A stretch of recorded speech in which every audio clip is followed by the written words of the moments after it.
Welcome to மைலே சமையல். இன்றைக்கி நம்ம பார்க்க போகிற ரெசிபி என்னென்னு பார்த்தீங்கன்னா, ஹெல்த்தியாக இருக்கக்கூடிய பச்சை பயிறு தோசை. வாங்க வீடியோக்குள்ளே போயிடலாம். ஒரு கப்பு பச்சை பயிரை நைட்டே ஊற வச்சுடுங்க.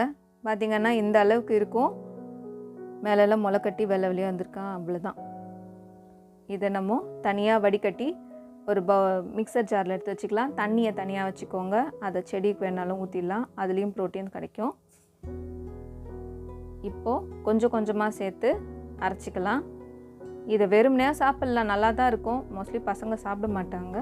அதனால் இது கூட இப்போ ஒரு துண்டு இஞ்சி, 1/4 டீஸ்பூன் போல் சீரகம், ஒரு துண்டு பச்சை மிளகா இதை சேர்த்துட்டு, இது கூடவே சால்ட்டு கொஞ்சம் சேர்த்துக்கோங்க. கல் உப்பு இருந்தால் நல்லது. போட்டு எல்லாத்தையும் கொஞ்சம் கொஞ்சமாக தண்ணி ஊற்றி அரைச்சிக்கலாம். ரொம்ப தண்ணி ஆகிடும், ஏன்னா இது மாவே ரொம்ப சாஃப்டாக இருக்கும். பார்த்திங்கன்னா இந்த அளவுக்கு ரொம்ப சாஃப்டாக இருக்குது, நல்ல ஸ்மூத்தியாக தோசை மாவு பதத்துக்கு இருக்குது. இப்போ இந்த அளவுக்கு இருந்தாலே தோசை நல்லா சாஃப்டாக மெதுவாக இருக்கும். இப்போ ஒரு பவுலில் சேஞ்ச் பண்ணிடலாம். ஒரு தவா வச்சுக்கோங்க. தவா நல்லா ஹீட் ஆகட்டும். இப்போ தோசையை ஊற்றிடலாம். ரொம்ப சூப்பராக மெத்துன்னு இப்போ நெய்யோ இல்லை ஆயிலோ இதில் சேர்த்துடலாம். பார்த்திங்கன்னா ரொம்பவே ஹெல்தியான மார்னிங் டிஃபன் நமக்கு ரெடி ஆகிடுச்சு.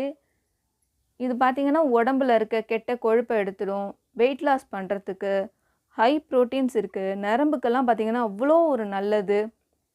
ஜிம்முக்கு போகிறவங்க தான் சாப்பிட்ணுன்னு கிடையாது.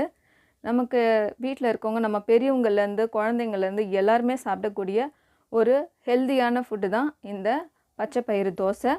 இந்த வீடியோ உங்களுக்கு பிடிச்சிருந்தா மறக்காமல் நீங்கள் நம்ம சேனலை லைக் பண்ணுங்கள், கமெண்ட் பண்ணுங்கள், ஷேர் பண்ணுங்கள். தேங்க்ஸ் ஃபார் வாட்சிங்.